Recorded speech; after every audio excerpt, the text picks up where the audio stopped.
네, 안녕하세요. 저는 지혜포도원 박지환 성도입니다. 다음 교회 성도 여러분, 지난 연휴 동안 주님 은혜 안에서 평안하셨나요? 이제 일상으로 돌아가기에 앞서서 이렇게 예배로 먼저 시작할 수 있음에 얼마나 다행인지 모르겠습니다. 저희에게는 이제 막 28개월 된 아들이 있는데요. 저희 아들은 제가 책 읽어주는 걸 정말 좋아합니다. 얼마 전에는 아이를 위한 9가지 기도라는 짧은 기도문이 담겨있는 책을 읽어주고 있었는데요. 그 중에는 이런 문장이 있었어요. 착함과 선함을 구별할 줄 아는 아이가 되게 하소서. 순간 멈칫하게 되더라고요. 그래, 정말 맞는 말인데, 그런데 착함과 선함의 차이가 무엇일까? 나는 그 차이를 우리 아이에게 제대로 설명하고 가르칠 수 있을까? 제 나름대로의 고심 끝에 제가 내린 결론은 이것이었습니다. 착함은 다른 사람이 원하는 대로 행동하는 것이라고. 선생님께 혼날 때는 변명하지 않고 고개를 숙이고 있는 것.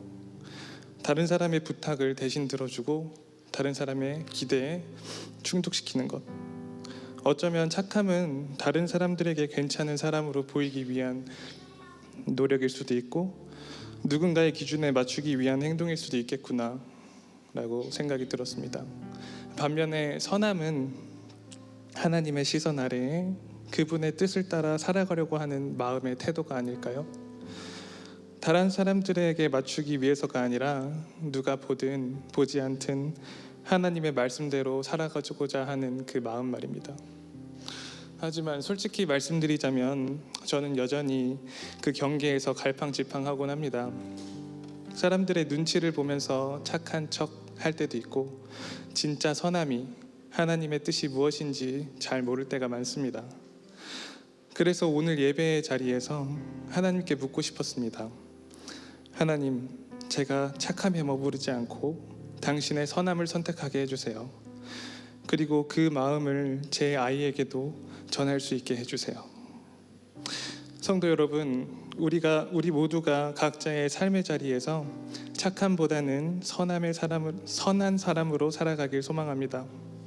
그리고 그 선함은 우리 안에 계신 하나님의 성품을 따라가다 보면 조금씩 배워가는 것 아닐까요?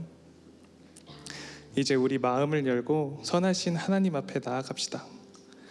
주님은 오늘도 우리에게 참된 선함이 무엇인지 말씀하시고 보여주시고 또 이끌어 주십니다. 이제 다 함께 우리 그 선함 앞에 예배드립시다. 감사합니다. 우리 다 같이 일어나서 내 평생 사는 동안 주님 여호와 하나님 한 분만 찬양하겠습니다. 같이 찬양하며 나가십시다.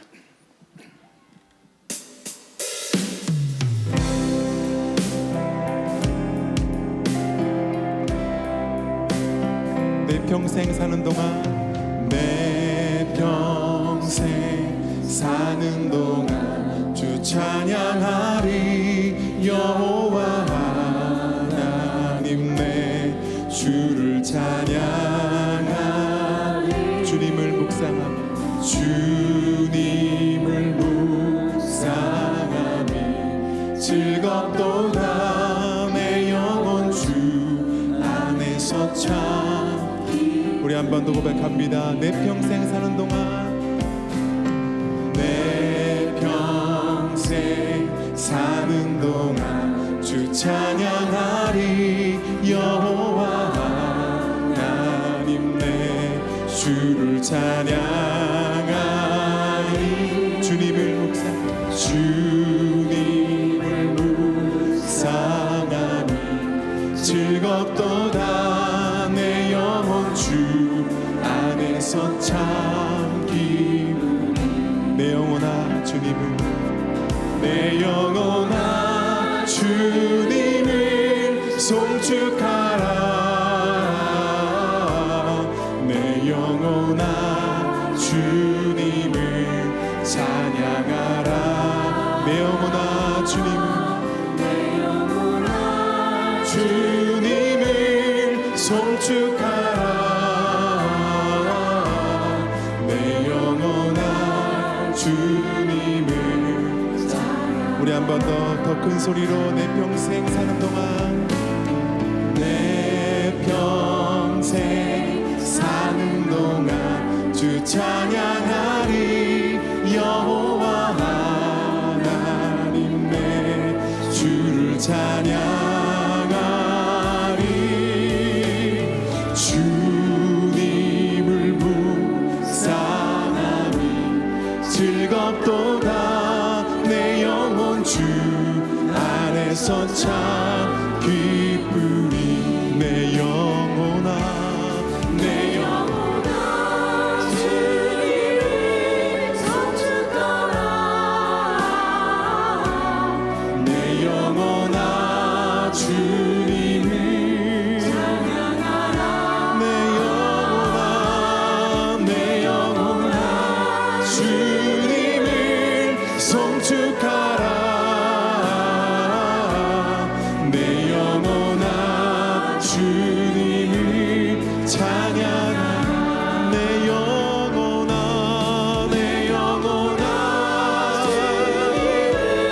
성축하라 내 영혼아 주님을 찬양하라 내 영혼아 주님을 성축하라 내 영혼아 주님을 찬양하라 우리의 목소리로 고백합시다 내 영혼아 주님을 성축하라 내 영혼아 주님을 찬양하라 내 영혼아 주님을 내 영혼아 주님을 우리 한 번 더 고백합시다 내 영혼아 주님을 성축하라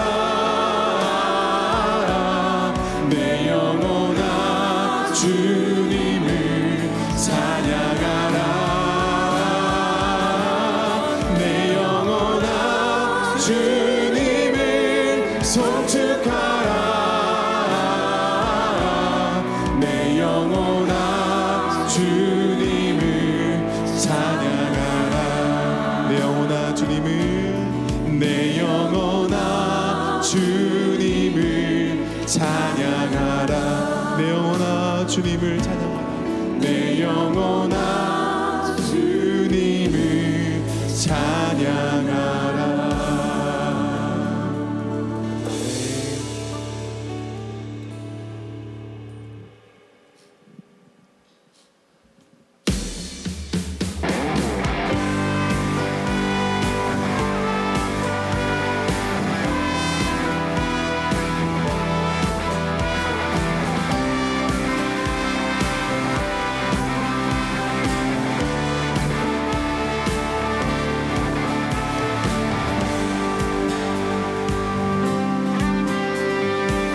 고백합시다 주 하나님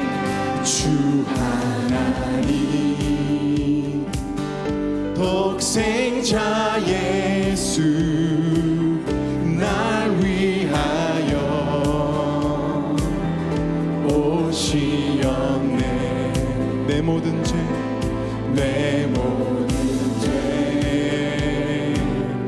다 사하시고 죽음에서 부활하신 나의 구세주 살아계신 주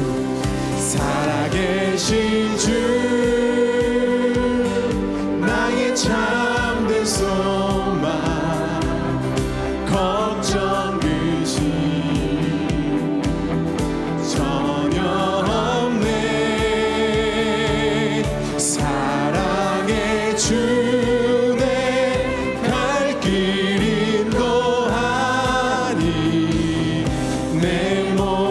삶의 기쁨 늘 충만하네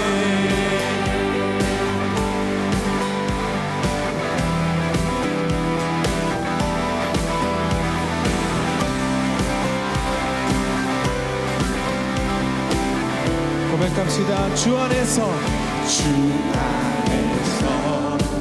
거듭난 생명 도우시는 놀라우신 주의 사랑 참 기쁨과 아멘.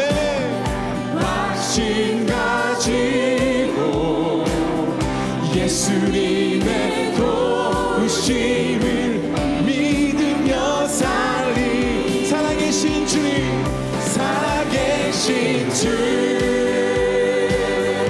나의 참된 소망 걱정 의심 전혀 없네 사랑의 주네 갈 길 인도하니 내 모든 삶의 기쁨을 충만하네 그 언젠가 주님 뵐 때까지 주 뵐 때까지 주를 위해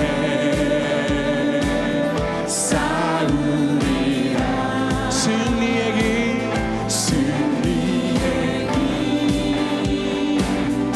멀고 험해도 주님께서 나의 앞길 지켜주시니 살아계신 주 나의 참된 소망 걱정 의심 전혀 없네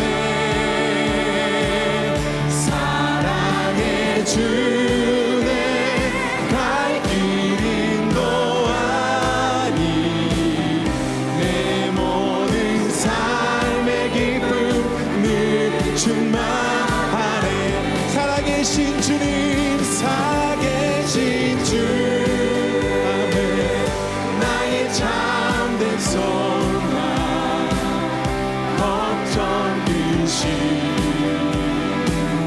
전혀 없네 사랑의 주네 갈 길 인도하니 내 모든 삶의 기쁨을 충만하네 아멘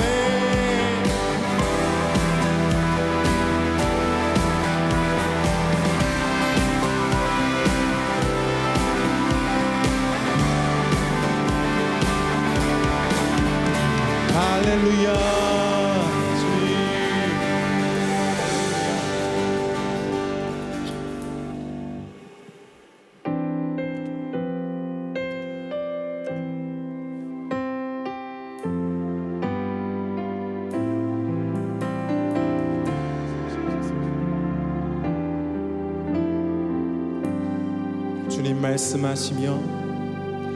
주님 말씀하시면 내가 나아가리다 주님 뜻이 아니면 내가 멈춰서리다 나의 가고 서는 것 주님 뜻에 있으니 오 주님 나를 이끄소서 주님 말씀하시면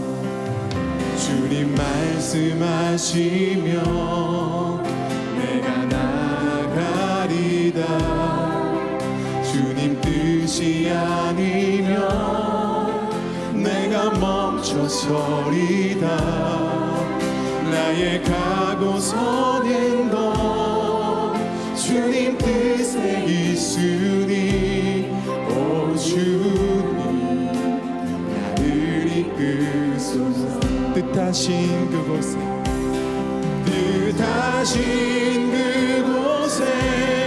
나 있기 원합니다 이끄시는 대로 순종하며 살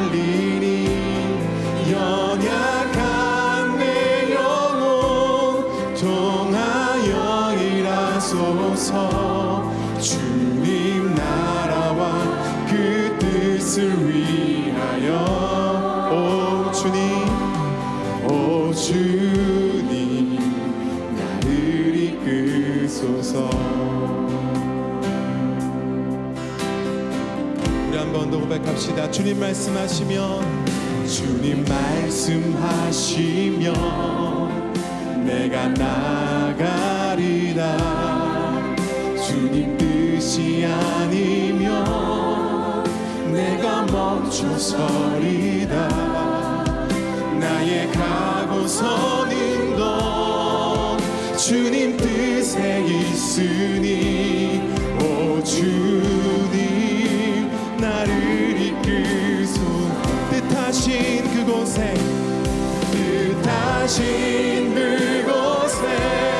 나 있기 원합니다.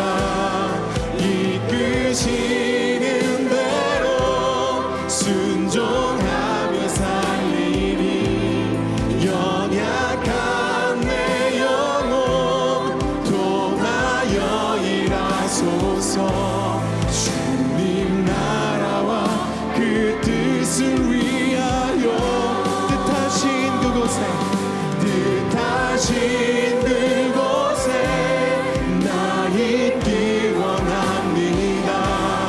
이끄시는 대로 순종하며 살리니 연약한 내 영혼 통하여 일하소서.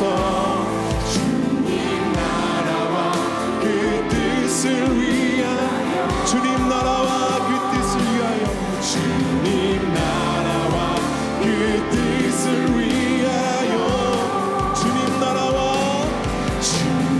나라와 그 뜻을 위하여 오 주님 나를 이끄소서. 오 주님 나를 이끄소서. 오 주님 나를 이끄소서. 오 주님 나를 이끄소서. 제가 예배를 위해서 함께 기도하겠습니다.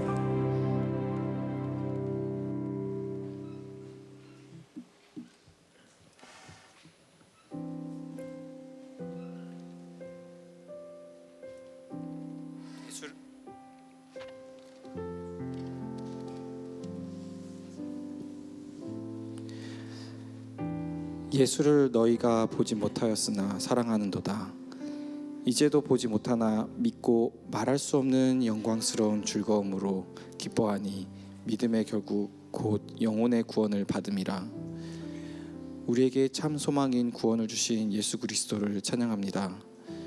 우리가 아직 죄인 되었을 때 우리를 선택하시고 그 생명으로 우리를 구원하셨습니다.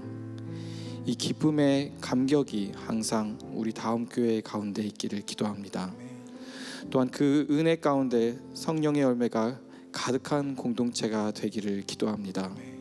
새로운 자들이 하나님의 말씀의 깊이와 넓이와 그 광대함을 느끼게 하시고 하나님의 말씀을 사모하고 따르는 제자들이 더 세워지는 공동체가 되기를 기도합니다. 우리 가운데 어려움이 있는 성도나 아픔 가운데 있는 환우들을 기억하여 주시고 어려움을 이기게 하시고 병을 낫게 하시는 하나님의 능력을 경험하게 하여 주소서.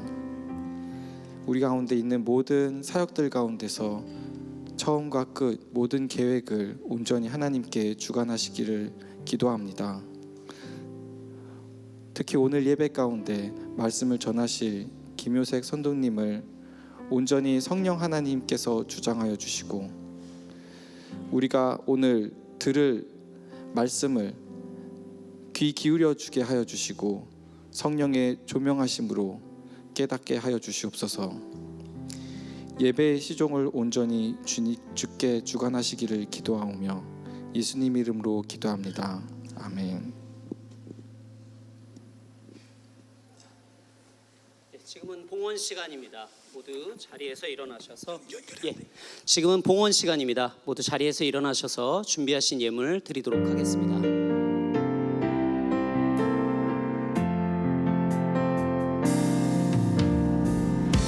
님의 기쁨 되기 원하네.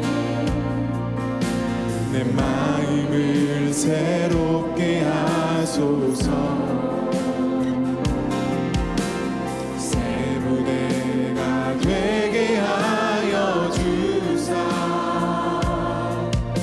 주님의 빛 비추게 하소서. 겸손히 내 마음 드립니다. 겸손히 내 마음 드립니다. 나의 모든 것 받으소서. 나의 맘 깨끗게 씻어 주사. 주의 길로 행하게 하소서. 내가 원하니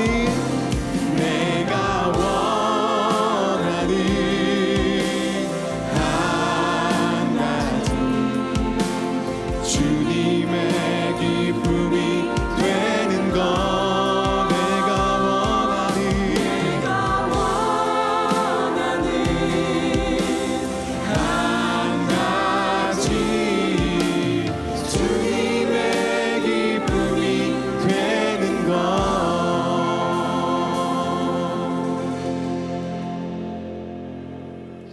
감사합니다. 자리에 앉아주시기 바랍니다. 처음으로 돌아가는 다음 교회, 저희 다음 교회에 오신 모든 성도님들을 환영합니다. 지금 이 시간은 저희 교회를 처음 방문하신 분들을 환영하는 시간인데요. 혹시 주변을 한번 둘러보시고요. 또 앉아 계신 분들 중에 오늘 저희 교회 처음 방문하신 분이 있다면 이렇게 손을 이렇게 들어서 표시해 주시면 저희가 환영의 인사를 드릴 텐데요. 아마 부끄러우셔서 다들 표현하기가, 제가 안내를 보면서 보니까요, 여기 앞줄에 앉아 계신 우리 성도님 두 분, 그리고 또 제 왼쪽에 기준으로 지하 1층 올라가는 계단 쪽에 앉으신 두 분 성도님이 오늘 처음 방문하신 것 같은데 맞으신가요? 잠깐 이렇게 손을 들어서 표시해 주시면 처음 방문하신 게 아닌가 본데 저희가 그러면 혹시 저희 교회 처음 방문하신 분들은 자리에 앉아 계시고요. 기존의 성도님들은 자리에 일어나셔서 한번 저희가 주변을 돌아보면서 환영하도록 하겠습니다. 환영합니다.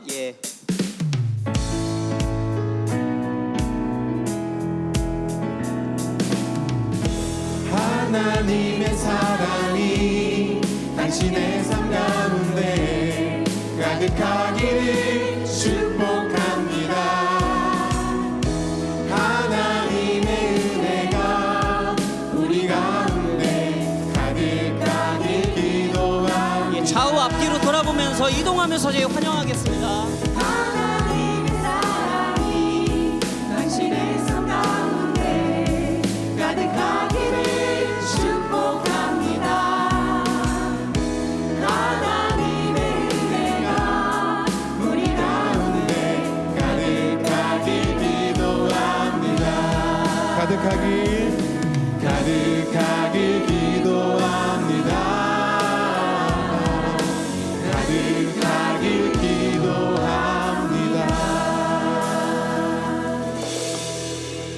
교회 광고 영상으로 보도록 하겠습니다. 2025년 10월 12일 원천 소식 전해드립니다.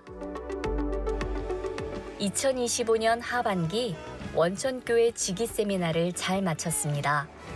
9월 금요 예배를 통해 우리의 기준 되시는 예수님의 모습을 닮아가고 예수님의 모습으로 살아가는 제자의 삶에 대해 도전받고 성경 강해법 강의를 통해 말씀을 더 가까이 알아가는 귀한 시간이 되었습니다. 앞으로 제자의 삶을 살아가기로 다짐한 원천의 모든 지기분들을 격려하고 축복합니다. 금요 예배 안내입니다. 너커 소명이라는 주제로 말씀을 나누고 있습니다. 돌아오는 금요일에는 그 세 번째 시간으로 레드 인도하심이라는 제목으로 오주연 전도사님께서 말씀을 전해주시겠습니다. 은혜의 자리로 원천의 모든 성도님들을 초대합니다. 2026년 의료선교팀 봉사자를 모집합니다.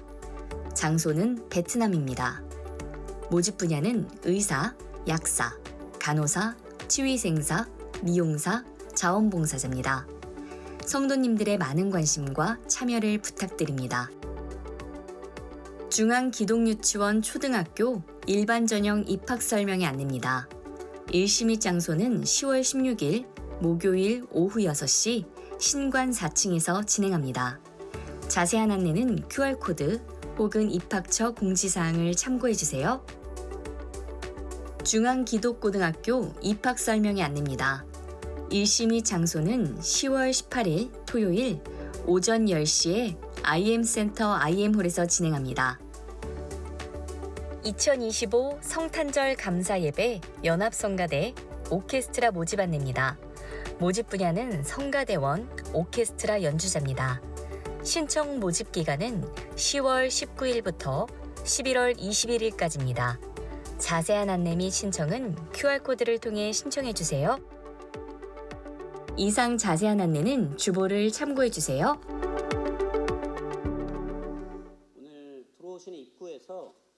오늘 들어오시는 입구에서 사실 초등학교 자녀를 둔 가정들을 위해서 추수감사절을 기다리면서 할 수 있는 활동지를 이렇게 올려놓았습니다. 그래서 혹시 잘 모르시고 수령을 못하신 가정은 나가시면서 입구 데스크에서 수령하셔서 주보에 QR코드를 참고하셔서 가정에서 활동하시면 좋을 것 같습니다. 1세부터 6세까지 부모님과 살 수 없는 그 아동들이 생활하는 야곱의 집 봉사를 저희 교회에서 계속하고 있는데요. 10월 18일 야곱의 집 나들이 행사가 있습니다. 이 행사에 자원봉사로 참여해 주실 분들을 기다리고 있습니다. 주보를 참고하시고요. 신청해 주시기를 부탁드리겠습니다. 이어서 성경 봉독하도록 하겠습니다.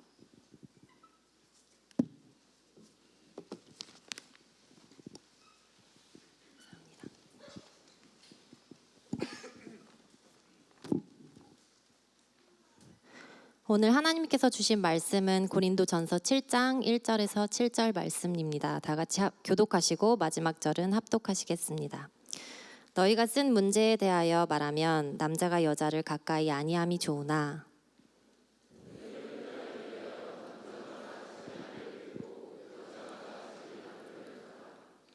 남편은 그 아내에 대한 의무를 다하고 아내도 그 남편에게 그렇게 할지라.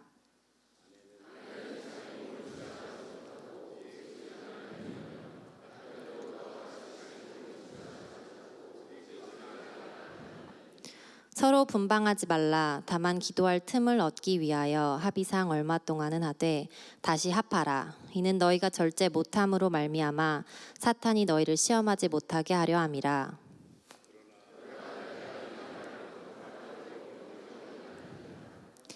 나는 모든 사람이 나와 같기를 원하노라. 그러나 각각 하나님께 받은 자기의 은사가 있으니 이 사람은 이러하고 저 사람은 저러하니라. 아멘.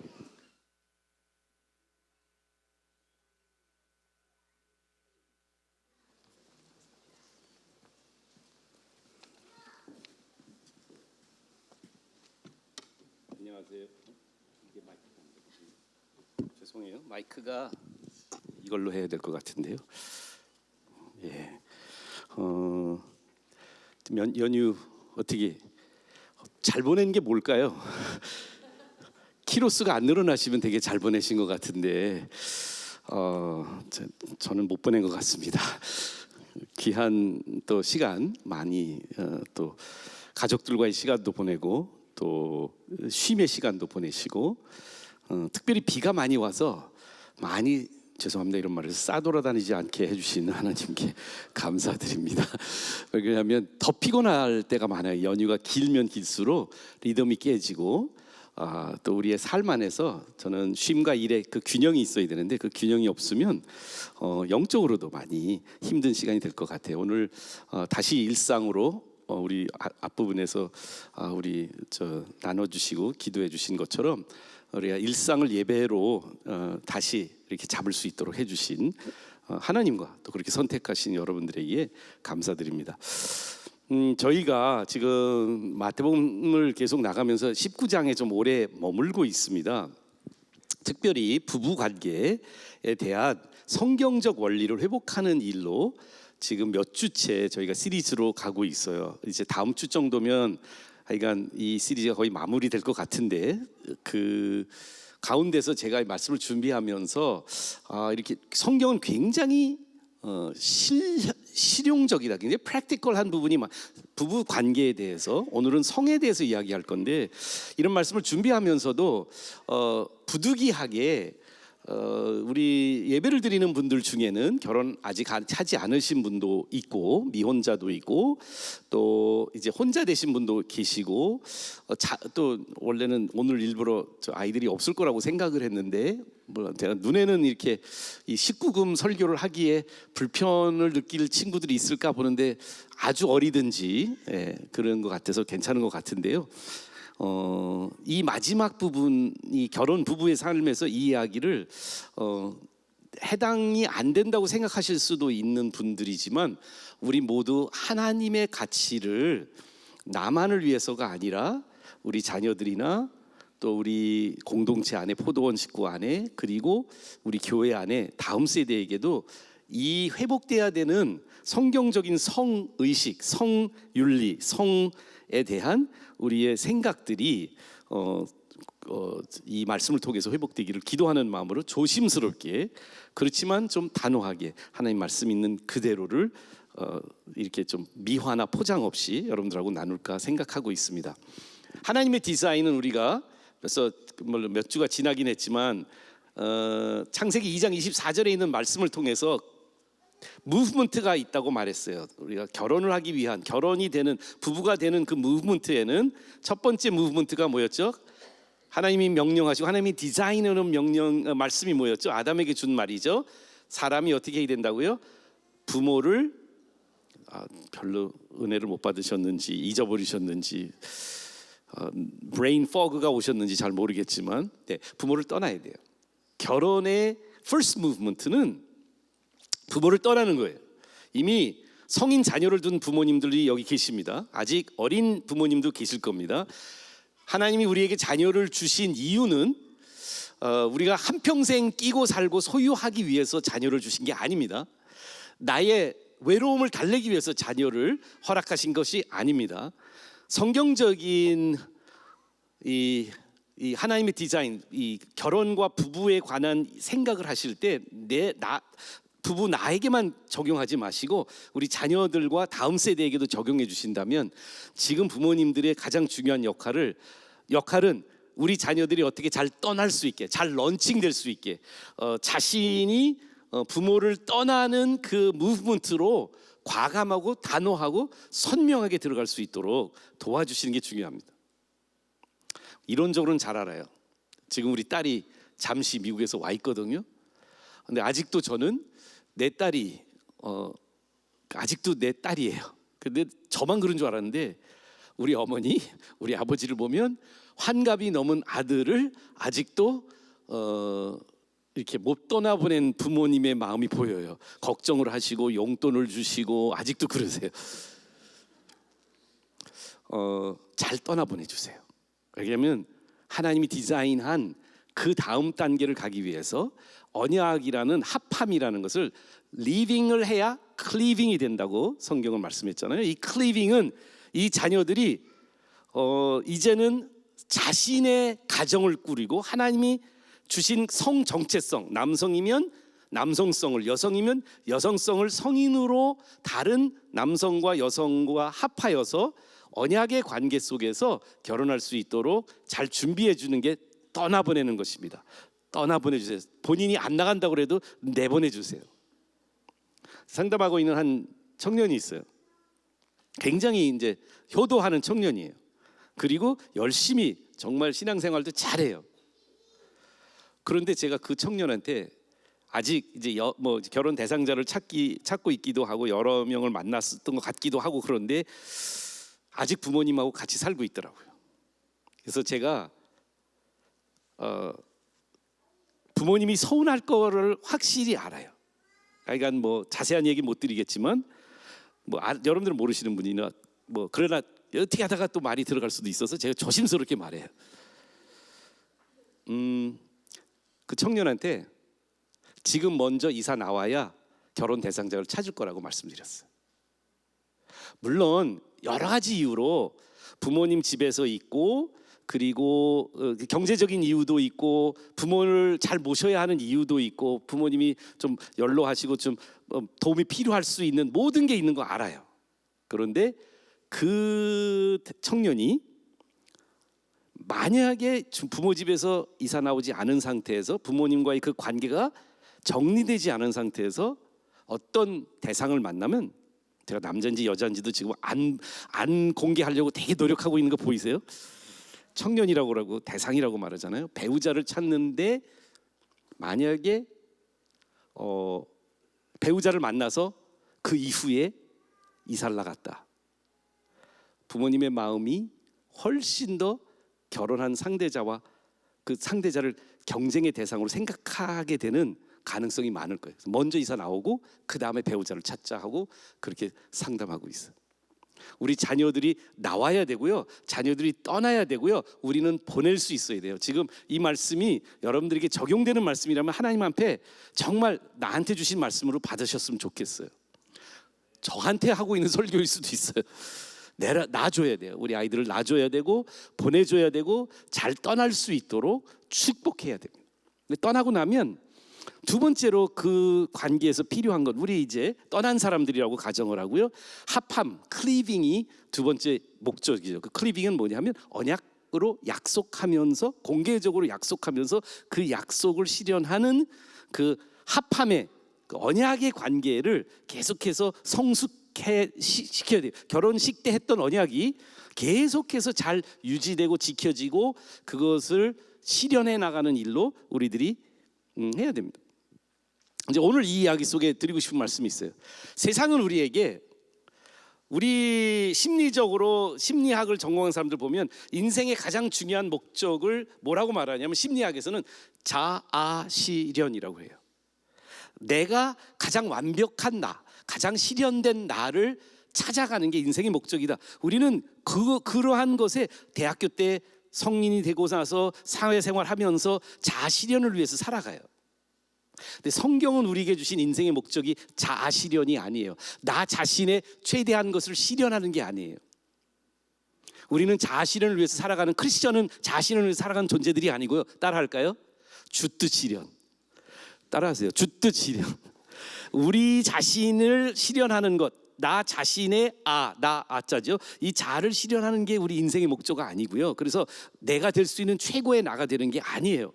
내가 운동을 하면 제일 운동을 잘하는 사람, 내가 돈을 벌면 돈을 제일 잘 벌는, 내가 학문을 하면 학문을 제일 잘하는 사람, 이 자아실현의 모든 목적들이 크리스찬에게 우선적이고 1순위적인 목적이 아니고요, 주님의 뜻을 실현하는, 너희는 먼저 그의 나라와 그의 의를 구하라, 이러한 구하는 인생으로 바뀐 사람들은 하나님이 나머지 자아도 실현하고 내가 인생에 원하는 목적도 달성할 수 있도록 주뜻 실현 안에 그것을 포함할 수 있게 해주십니다.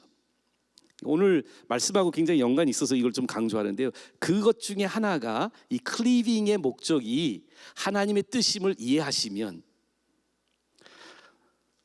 그 부모를 떠나 남자와 여자가 한 몸을 이루는 이 클리빙이 이루어지는 것이 하나님의 뜻이라고 이해하시면, 지금 내 만족이나 행복을 위한 것, 내 자신을 위해서 배우자, 남편이나 아내가 존재하는 게 아니고, 내가 결혼을 지금 영위하고 열심히 이 결혼 생활에 올인해야 되는 이유의 중심에는 주님 뜻을 순종하기 위한 우리의 순종의 선택인 줄을 믿으시기를 바랍니다.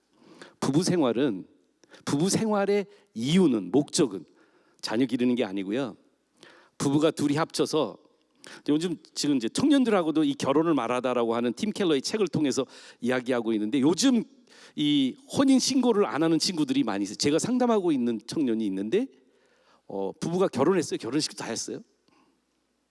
근데 혼인 신고를 안 해요. 몇 년이 지났어요. 근데 혼인 신고를 안 해요. 여러 가지 혼인 신고를 안 해도 아니 혼인 신고하면 더 불리한 게 있을 수 있어요. 뭐 maybe 주택 청약을 하고 싶은데 혼인 신고를 그 다음에 해야 결혼한 지 뭐 몇 년 안에 그러려면 좀 미뤘다가 여러 가지 현실적으로 유리한 점이 있을 수 있어요. 근데 혼인 신고를 안 하거나 또는 이 부부 관계에 있어서 그 언약적인 관계를 맺고 있지 않는 그런 젊은이들의 추세가 많이 있는 것을 우리 청년들과 대화하면서 느끼게 됐어요. 결혼식도 안 올리고 동거를 먼저 해본다든지 이러한 정서를 가지고 있는데 우리 청년들과 우리들 안에 교회 안에 회복돼야 되는 그 가치 중에 하나는 바로 하나님이 명령하셔서 우리는 그 남편이 아내를 사랑하고 아내가 남편을 순종하고 공경하는 것이 예수님과 교회의 관계를 가장 잘 반사할 수 있다는 예수님을 순종하고 예수님의 말씀과 하나님의 디자인에 내가 내 삶을 거기 승복하는 그런 마음으로 우리가 결혼하는 게 중요하다고 성경은 말하고 있어요. 히브리서 13장 4절에 한마디로 우리 결혼 생활에서 부부가 마지막 단계죠. 그러니까 우리가 living, cleaving 그리고 joining 둘이 한 몸을 이룰지라 이 성적으로도 육체적으로도 정신적으로도 하나됨 이 짝됨의 그 가치 중에 이러한 가치를 부부에게 이야기하고 있습니다. 함께 읽었으면 좋겠습니다. 시작. 모든 사람은 결혼을 귀히 여기고 침소를 더럽히지 않게 하라. 음행하는 자들과 간음하는 자들을 하나님이 심판하시리라. 자, 음행과 간음은 다른 단어예요. 특별히 헬라 단어는 포르네오라는 단어를 음행으로 사용하고 있어요. 그러니까 음행은 뭐냐면 더 포괄적인 결혼 태들이 밖에서 일어나고 있는 모든 성적인 행위를 말하고 있습니다. 거기에는 사실 영어 단어 헬라 단어가 영어 단어 포르노까지 포함이 돼 있어요. 그러니까 내가 다른 사람과 하지 않고 나 스스로 하는 자위의 행위도 음행이고요. 간음하는 것은 결혼한 사람이 다른 자기 배우자가 아닌 사람과 관계하는 것을 간음이라고 성경은 말하고 있는데요. 그래서 이러한 그 우리의 성경의 가치는 honor marriage, 결혼을 존중하라, 귀히 여기라. 그리고 그 부부 관계, 성적인 관계를 성스럽게 하라. 더럽히지 말라라는 명령으로 우리에게 부부 관계 안에서 결혼 안에서 부부 관계, 성적인 관계가 매우 소중하고 잘 지켜져야 되는 가치로 우리한테 얘기해 주고 있습니다. 저는 로마서 말씀을 자주 보게 됩니다. 이걸 많이 이렇게 회개하게 되는 이유가 있는데요. 제가 일부러 오늘 현대어 성경으로 로마서 말씀 여러분들에게 좀 길게 좀 소개하려고 합니다.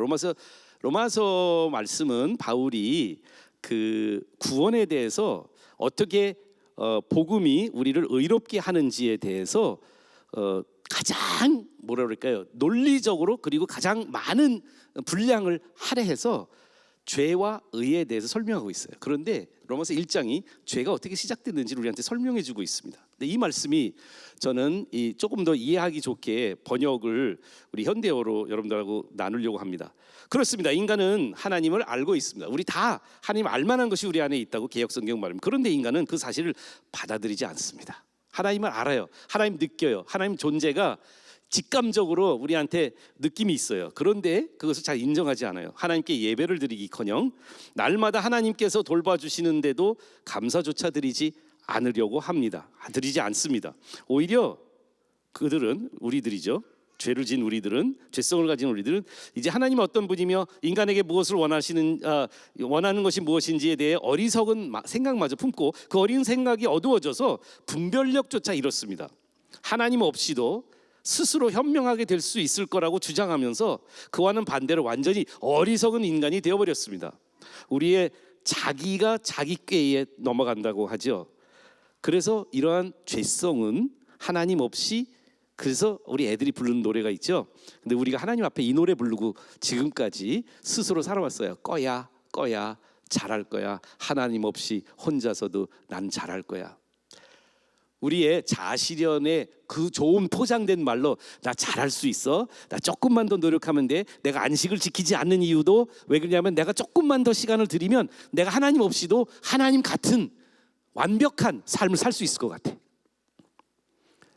이러한 자기 중심성이 드러나는 죄성을 하나님 어떻게 하셨을까요? 로마서 1장에 이 죄성의 현상을 그 열매를 이렇게 말하고 있습니다.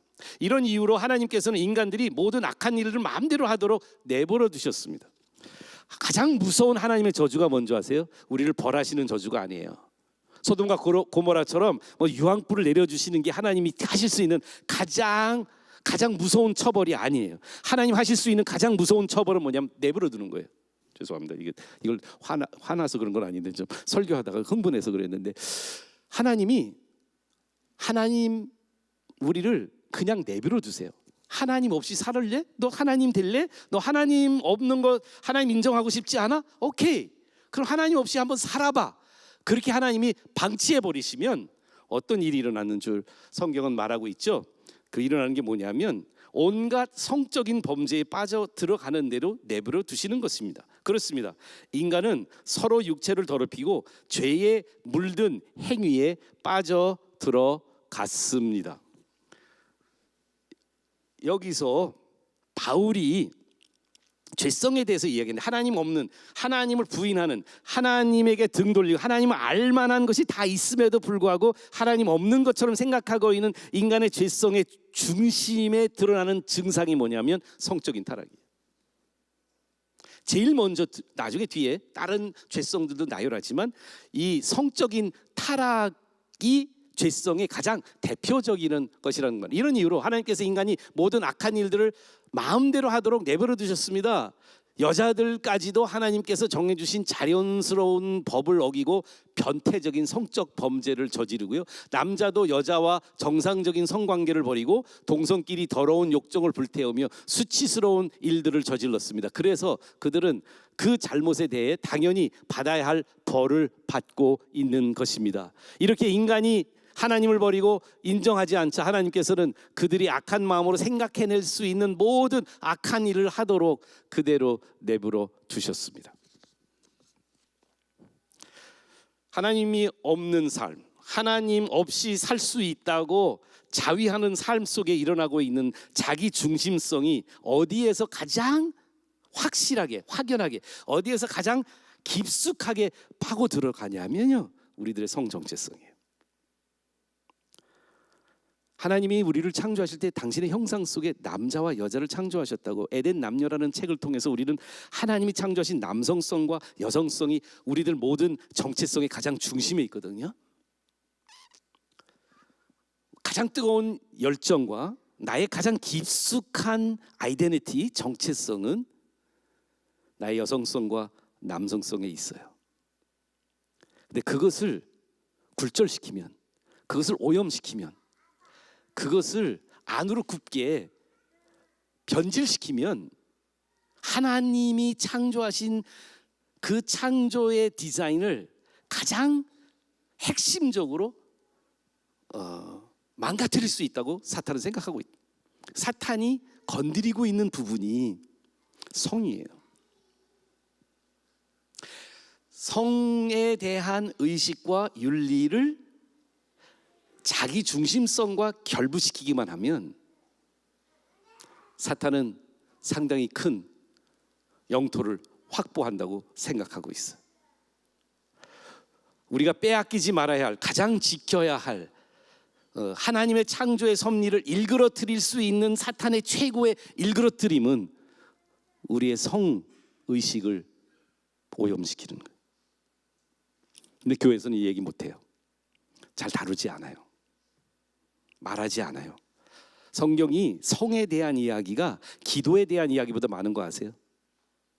하나님은 성을 소중하게 여기고 성에 대해서 우리의 정체성도 그렇고요. 성 그냥 남성성과 여성성도 그렇지만 우리가 성이라고 하는 그 우리에게 주신 그 선물을 어떻게 인식하고 그것을 어떻게 사용하고 어떻게 누리게 될지를 하나님 디자인해 놨는데 사탄은 그것을 자기 중심적인 것으로 바꿔요. 그거부터 인정하는 게 우리한테 필요할 것 같아요. 물론 마태복음 19장에도 이 부분에 대해서 둘이 합힌다는 말씀이 나오지만 저는 오늘 고린도서 7장에 봉독해드린 말씀을 통해서 시간 6장과 7장이 바울이 우리가 마태복음 19장에 있는 내용을 에베소서 5장에 와서 부부관계를 좀 13구절로 이렇게 확대해서 바울의 이야기를 봤잖아요. 바울이 성에 대한 이야기도 마태복음 19장에 간단하게 나온 거를 좀 확대해서 이야기하는데 시간이 많이는 없지만 그래도 여러분들하고 이 두 가지는 꼭 보고 싶어요. 이미 고린도서 6장과 7장에 이 이야기가 나오거든요. 제가 저기 본문을 좀 이렇게 적어드리긴 했는데요. 오늘 먼저 생각해야 되는 거는 세속적인 성의식을 한번 보고 싶은 거예요. 이 세속적인 성의식에는 좀 다양하게 여기서 이제 파생되는 거 있지만 핵심적으로는 두 가지로 생각하고 있어요. 바울 고린도 교회는 헬라 문화의 중심지에 있었습니다. 고린도라는 도시 자체가 물론 헬라 문화의 수도는 에덴이었어요. 근데 에덴보다 고린도에 성적 문란함이 더 많았어요. 여러분들 혹시 저기 그리스를 방문하시게 되면 꼭 고린도를 방문해 보세요. 저는 이제 몇 번 갔을 때 이제 꼭 우리 성지순례 때도 우리가 바울의 선교 여행 다닐 때도 고린도를 가면 왜 고린도 전후서에 바울이 편지를 많이 썼고 거기 성에 대한 이야기를 많이 썼는지 거기 가면 그러한 아직도 흔적들이 많이 남아 있어요. 그러니까 굉장히 경제적으로 부한 동네였어요. 고린도가. 거기가 이렇게 그 파나마처럼 이렇게 운하가 있어요. 그래서 이쪽 이태리에서 저쪽 터키 쪽으로 넘어가는 거기가 이제 통로이거든요. 그래서 엄청나게 많은 배들이 물건을 싣고 지나가면서 거기에 세일을 내서 고린도에는 경제적으로 굉장히 부흥하는 그런 문화를 살고 있었어요. 그런데 그만큼 성적으로도 타락한 문화를 살고 있어요. 거기에는 노예의 신분에서 이제 돈을 벌어 가지고 이제 신분이 이렇게 올라가기 시작하는 사람들이 많이 살고 있었어요. 근데 여기에 그 고린도 헬라 문화의 그 생각들이 이렇게 많이 교체되는데 가장 우리가 잘 알고 있는 그 헬라 철학자들 있잖아요. 플라토와 그 다음에 아리스토텔레스가 상징하는 이상주의와 그러니까 그 철학 이야기는 다 할 수 없어요. 그 현실주의라 리얼리즘과 아이디얼리즘 이런 철학들이 막 혼용돼 있었는데 두 가지 성에 대한 생각이 있어요. 근데 수천 년 전 헬라 사람들이 가지고 있었던 성 개념, 로마 문화 시대의 성 개념하고 우리들이 지금 누리고 우리가 지금 경험하고 맞닥뜨리는 성 개념하고 큰 차이가 없다는 사실을 여러분들 말씀드리려고 하는 거예요. 첫 번째는 뭐냐면 sex is natural. Sex is appetite. 고린도서 6장 13절에 바울은 인용하는 거예요. 이게 인용이에요. 근데 우리가 인용 문구를 안 쓰니까 잘 그걸 그냥 지나칠 수 있는데 음식은 배를 위하여 있고 배는 음식을 위하여 있으니 하나님은 이것저것을 다 패하시리라. 몸은 음란을 위하여 있지 않고 오직 주를 위하여 있으며 주는 몸을 위하여 계시느니라. 이게 그 앞부분의 예언. 음식은 배를 위해 있고 배는 음식을 위해서 있다. 그들이 성에 대해서 생각하고 있었던 생각은 뭐냐면 식욕이 있고 우리한테 잠자고 싶은 욕구가 있고 따뜻해지고 싶은 욕구가 있는 것처럼 성욕구가 하나님 주신 것이 하나님이라는 개념이 있는지 모르지만 성욕구는 내추럴한 거다. 그렇다니까 이 성욕구, 내추럴한 성욕구는 자연스럽고 이것을 제한하려고 하는 어떤 것도 그러니까 자연스럽지 않다. 그래서 매우 급진적인 성문화가 그 시대에 만연되어 있었습니다. 그래서 종교와 성이 연결돼 있어서 많은 뭐라 그러죠? 그 몸을 파는 그러한 일이 그 교회의 신절을 섬기고 있는 여자들 통해서 많이 전파되었어요. 성관계는 자연스러운 거고 당연한 거고 굳이 우리가 제한할 필요도 없어서 남자와 여자가 만나면 그냥 성관계 하는 거는 밥을 먹고 싶은 거하고 비슷한 거다. 이 시대의 성의식하고 비슷하지 않았나? 몸은 배를 위하고 배는 몸을 위한 것 아니 뭐죠? 음식은 배를 위하고 배는 음식을 위한 것처럼 just an appetite. 이거는 그냥 식욕이 있고 성욕이 있는 거지. 물론 이건 좀 스테레오타이핑 하지만 이제 남자와 여자가 만나서 결혼을 하잖아요. 그럼 이런 헬라의 문화를 주로 많이 이렇게 집안에서 부부 관계에서 이야기하는 사람 누굴까요? 남편일까요, 아내일까요? 미안합니다. 너무 스테레오타이핑. 대부분 남자들이 그러죠.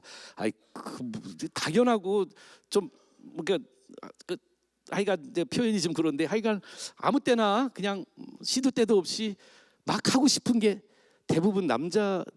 요즘은 또 몰라서 내가 이거 잘못 얘기했다간 큰일 날 것 같은데. 근데 두 번째 생각이 있어요.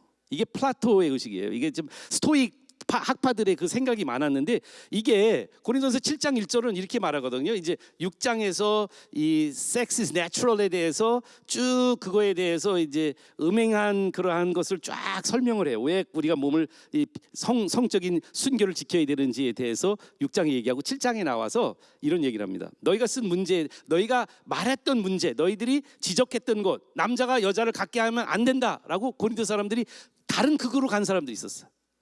자연스러우니까 마음대로 해도 되고, 뭐 제한을 왜 제한하지 말자, 성은 그냥 내추럴한 거야, 아무데나 그냥 성해도 상관없어 하는 생각과 함께 내가 자기 중심적으로 내가 하나님이면 내 마음대로 하는데, 근데 반대로 이거는 아주 나쁜 거야, 이건 더러운 거야. 사춘기의 아이들이 보면은 남자아이들이 막 치근덕대면 여자애들이 아유 변태 이런 말을 하죠. 성에 대해서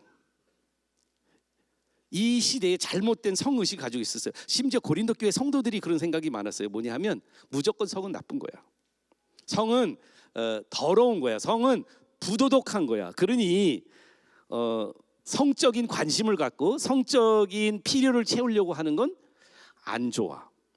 퓨리탄하고 우리로 말하면 약간 선비주의적인 생각을 가지고 이 육체적이고 저급하고 더러운 것으로 성을 인식하면서 그래도 아이를 낳기 위해서는 어쩔 수 없이 해야 되는 좀 성에 대한 낮은 생각. 저는 가장 성에 대한 낮은 생각은 이 성은 더럽다고, 성에 대한 중간 정도는 성은 내추럴한 거다라는 건데, 하나님의 성의식은 이렇습니다. 하나님이 우리에게 주신 성경의 성의 이야기는 이렇게 된다고 생각합니다. 저는 네 가지가 오늘 본문에 있다고 생각하는데 짧게 여러분들하고 말씀 나누려고. 첫 번째는요, 하나님이 선물이라는 거예요. 그런데 굉장히 경고가 많이 붙어 있는 선물이에요. 하나님이 성이라는 것을 우리의 남성과 여성을 만드시고 우리에게 선물로 주셔서 이것을 통해서 가장 깊숙한 곳에 우리 안에 하나님이 창조하신 하나님의 형상이 발현될 수 있도록 선물로 주셨는데, 바운더리를 되게 엄격하게 만들어 주셨어요. 그 엄격한 바운더리는 결혼이라는 바운더리예요. 결혼 안에서만 성이 성립됩니다. 결혼 안에서만 성이 축복이 됩니다. 결혼 안에서만 성이 하나님의 선물이 됩니다.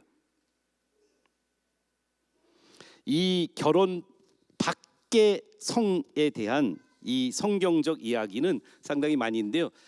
우리 7장 오늘 본문 말씀 안에 2절 말씀이 이렇게 시작됩니다. 음행을 피하기 위해 남자마다 자기 아내를 두고 여자마다 자기 남편을 두라. 남편은 그 아내에 대한 의무를 다하고 아내도 그 남편에게 그렇게 할지니라.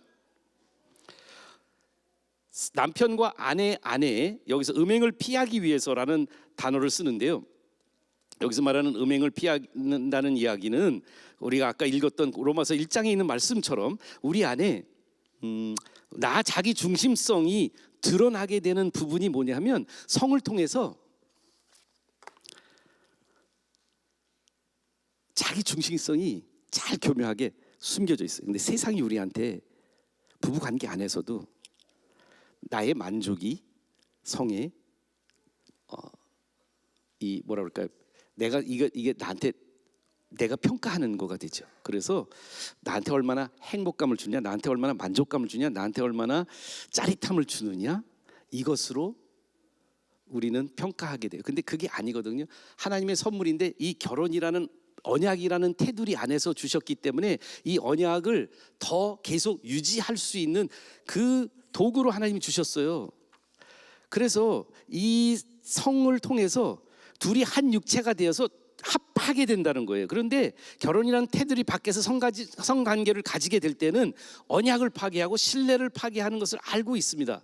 결혼을 전제로 하지 않은 성관계는 하나님이 설계하신 의도에서 완전히 벗어나서 마치 원자 핵 융합이 그 원자력이라는 그 프로토콜 안에서 활용이 될 때는 엄청난 에너지와 많은 축복의 통로가 원자력을 통해서 일어나고 있지만, 그것을 남용하거나 잘못 활용하면 사람을 파괴하고 죽일 수 있는 힘이 될 수 있는 것처럼 하나님이 주신 이 성에는 그런 파워풀한 하나님의 선물이 있어요.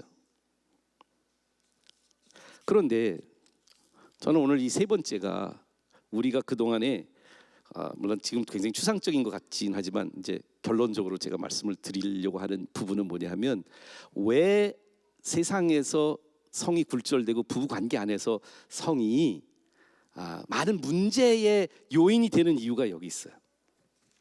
세상은 아까도 말한 것처럼 변질된 성욕구를 우리한테 제시하고 있는데 세속적인 건 뭐냐 하면 성은 나의 만족을 위해서, 나의 실현을 위해서, 나의 행복을 위해서 내가 누려야 되는 것이라는 생각으로 우리가 결혼에 임하게 되기 때문에 저도 그렇게 결혼에 임했어요. 세상에 옷 젖은 가랑비에 옷 젖은 나의 모습 속에 내 생각은 뭐냐면 성은 나의 남성성을 발휘하는 것이야. 성은 내가 뭔가 누려야 되는 거야. 나는 내가 이것을 나의 살아있음을 증명하는 어떤 힘처럼 느끼게 생각이 굴절되어 있었어요. 결혼하고도 수년 동안 계속해서 성은 나의 만족이야. 성은 내 필요를 채우는 것이야. 성은 내가 하고 싶을 때 하는 거야. 이런 생각으로 지배되고 있었어요. 근데 고린도전서 7장 3절에 이하에 이런 말씀. 남편은 그 아내에 대한 의무를 다하고 아내도 남편에게 그렇게 할지라. 아내는 자기 몸을 주장하지 못하고 오직 그 남편이 하며 남편도 그와 같이 자기 몸을 주장하지 못하고 오직 그 아내가 하나니 서로 분방하지 말라. 다만 기도할 틈을 얻기 위해 합의상 얼마 동안 하되 다시 합하라. 이는 너희가 절제 못함을 말미암아 사탄이 너희를 시험하지 못하게 하려 함이니라. 사실은 이 시대에 바울의 이야기는 굉장히 획기적인 이야기였어요. 그 시대 안에서 죄송하지만 쉽게 이혼 증서를 써줬던 아내가 놀이개감 정도로밖에 여기지 않는 마음대로 남편의 욕구를 채우기 위해서 일방적으로 행위했던 행위에 여기 바울은 남편과 아내에게 똑같이 얘기해주고 이거 공평하게 얘기해주고 있는 이야기가 뭐냐면 나를 위해서 내 몸이 존재하는 게 아니에요. 남편을 위해서 남편의 몸이 존재하는 게 아니고 아내를 위해서 남편의 몸이 존재하고 있어요. 그리고 아내의 몸은 남편을 위해서 존재하고 있어요. 서로가 다 똑같이 성에 접근을 하실 때는 반드시 내 만족을 채우기 위한 것이 성이 아니라 상대를 배우자의 행복과 필요를 채우기 위한 나의 선물로 성을 쓰라는 거예요. 이론은 다 아세요. 어느 정도 이해될 수 있어요. 그러나 정말 한번 생각해 보세요. 내가 지금까지 부부 생활하고 계신 분들에게 도전을 드리는 건데요. 그 포커스가 나였다면 이제는 나의 포커스를 완전히 배제하시고 하나님이 나에게 주신 선물을 내가 하나님의 형상으로 지음받은 그 배우자에게 내가 주는 선물로 내 성을 이해하신다면 배우자를 섬길 수 있는 가장 소중하고 내가 줄 수 있는 최고의 선물이 아니에요. 돈이 아니에요. 좋은 집이나 자동차가 아니에요. 내가 줄 수 있는 나 자신의 vulnerability, 나 자신의 그 투명하고 벌거벗어서 아무 가식이 없는 나 자신을 내 몸 자체가 그 배우자를 섬기는 도구가 되는 성의 최고의 희열은요. 내가 성적인 경지를 체험하느냐 안 하느냐 미안합니다 이런 말을 이게 바로 여기서 해도 오르가즘을 내가 경험하느냐 안 하느냐에 달려 있는 게 내 가장 놀라운 황홀한 성체험이 아니에요. 결혼한 상대 배우자에게 그것을 줄 수 있느냐 없느냐가 하나님이 디자인해 놓은 성의 가장 놀라운 경지고 황홀함입니다. 우리 부부관계가 힘들고 상담을 통해서 부부관계의 회복이 일어나는 가운데 처음으로 저는 결혼 10몇 년 차 돼서 처음으로 이 진리를 성경적으로 발견하게 되었어요. 나를 잊어버리고 내 만족을 잊어버리고 배우자의 만족만을 포커스하는 곳에서 얻는 새로운 세계를 경험하게 되었어요. 우리들 안에 세상에 오염된 많은 생각들로 너의 만족을, 너의 만끽을, 나의 그런 행복을 위해서 배우자가 자를 섬길 수 있다고 생각하는 생각을 과감히 던져버리시고, 하나님이 나에게 예수 그리스도를 통해서 자신을 희생하시고 주신 것처럼 내가 나를 다 바쳐서 나에게 하나님의 짝으로 지으신 한 몸을 이루는 과정 속에서 내가 섬김을 위해서 관계한다고 생각을 바꾸시는 순간 우리의 성은 진정으로 하나님이 계획하고 섭리하신 하나됨의 짝지어짐의 핵심이 회복하게 되는 것입니다. 마지막으로 성은 우리에게 단순히 육신의 부부 관계의 황홀한 경험만 주는 것이 아닙니다. 진짜 우리가 하나 되었을 때 경험하게 되는 것은 뭐냐면 가장 깊숙한 영적인 하나됨, 하나님과 우리가 하나됨을 미리 이 세상에서 체험할 수 있도록 하나님이 주시는 선물이라고 성경은 말하고 있습니다. 로마서 6장 5절에 이런 말이 있어요. 만일 우리가 그의 죽으심과 같은 모양으로 연합한 자가 되었으면 또 그의 부활하심과 같은 모양으로 연합한 자가 되리라. 우리 부부관계 속에서 하나됨의 목적은요, 우리들만의 만족이 아닙니다. 우리가 하나됨을 통해서 하나님이 우리를 연합한 자로 만들어 주시는 하나님과 연합하는 그 관계를 이 세상에서 유일하게 영적으로 경험할 수 있는 축복을 하나님 누리시기를 주님의 이름으로 축원합니다. 기도하시겠습니다. 하나님, 아픈 가정들이 많이 있습니다. 성경적으로 성에 대한 이야기가 어디에 있는지, 그리고 어떤 가르침을 하나님이 우리에게 주시려고 하시는지를 저희는 성경에서 잘 찾지 않고 영화를 통해서, 매스컴을 통해서, 이 세상에 있는 여러 가지 그 음란한 문화를 통해서 접했습니다. 우리의 마음 속에, 우리의 생각 속에 변질되고 굴절된 성에 대한 의식들을 말씀으로 다시 한번 정화시켜 주시옵소서. 특별히 부부들 관계 속에 자신의 만족이 아니라 상대의 만족을, 상대의 실현을 위해서 자신을 헌신하는 그러한 변화된 가정들이 우리 다음 교회 안에 많이 세워질 수 있도록 축복하여 주시옵소서. 우리의 기도가 주님 부부 관계 속에서 회복될 수 있는 하나님의 축복의 통로가 될 줄 믿습니다. 주님, 거룩한 손을 들고 기도하는 남편의 기도들이 아내와의 올바른 하나됨을 통해서 회복되는 가정들이 일어나게 하여 주시옵소서. 감사드리고 예수님 이름으로 기도드립니다. 다 같이 일어나셔서 마지막 찬양하시겠습니다.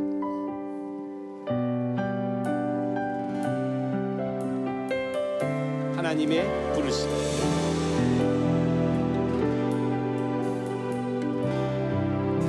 하나님의 부르심, 하나님의 부르심에는 후회하심이 없네. 내가 이 자리에 선 것도 주의 부르심이라. 하나님의 부르심에는 결코 실수가 없네. 나를 부르신 하나님의 신실하심을 믿네. 작은 나를 부르신 뜻을 나는 알 수 없지만 오직 감사와 순종함으로 주의 길을 가리라.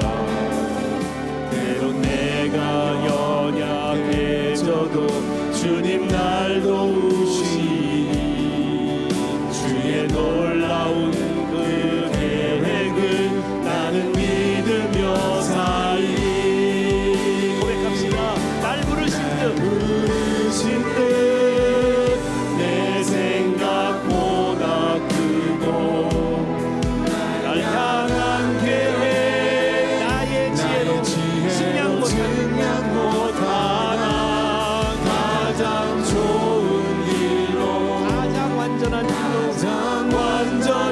길로 오늘도 날 이끄신 날 부르신